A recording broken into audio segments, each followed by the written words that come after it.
Since I'm 6 feet from everyone and I have a very soft voice, I'm going to commit a real act of horror tonight and remove my mask.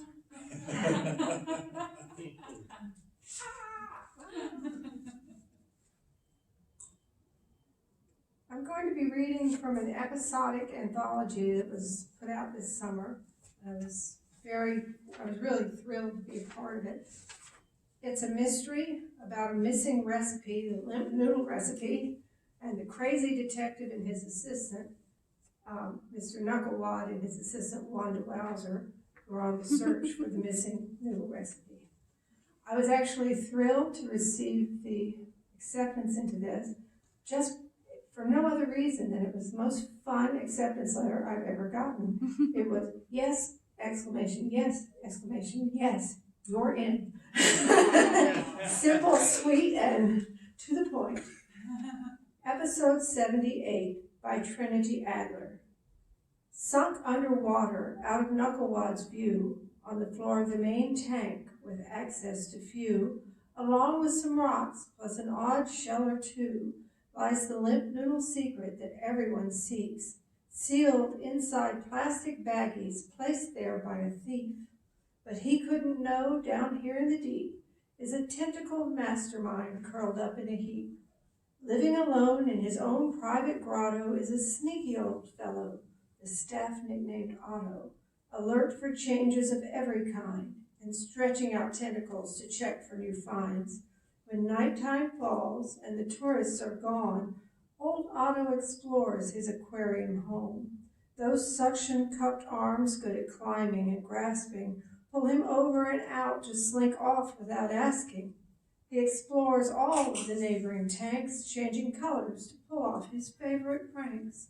And blend into walls like an 8-armed magician, he hides from the guards to continue his missions. Several times he's escaped and returned to the bay, then come home to his tank in old Monterey. See, he likes to take stuff and hide it away.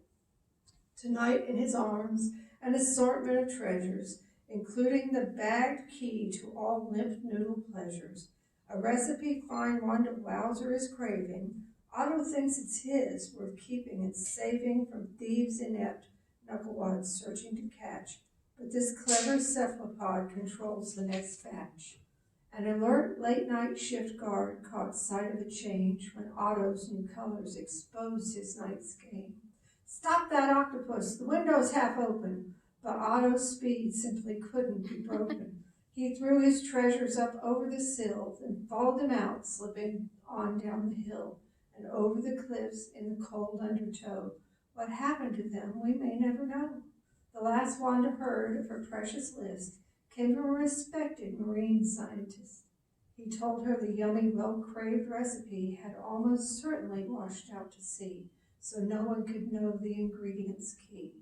Now Wanda and Knucklewad keep their eyes on the news, should stories emerge to cure Wanda's blues, in case fishermen spot it caught up in a net, so the case can be solved and plates can be set, or it washes ashore intact, although soggy.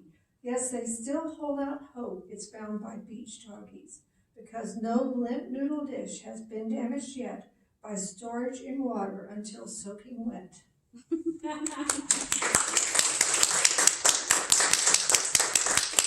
And this is one of my orphan pieces that hasn't found a home yet, but I hope someday it will. This is called The Mad Scientist's Tea. At eventide, when twilight dims, lights blaze awake in the castle lab, where Tesla coils arc plasma heat and vacuum tubes begin to hum.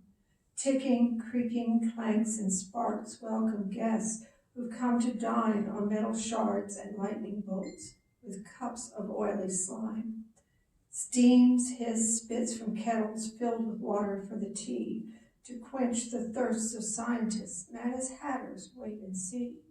They're here to share inventions, robots, monsters, and hot ray guns, machines for travel to cheat time and death with their insane ideas of fun.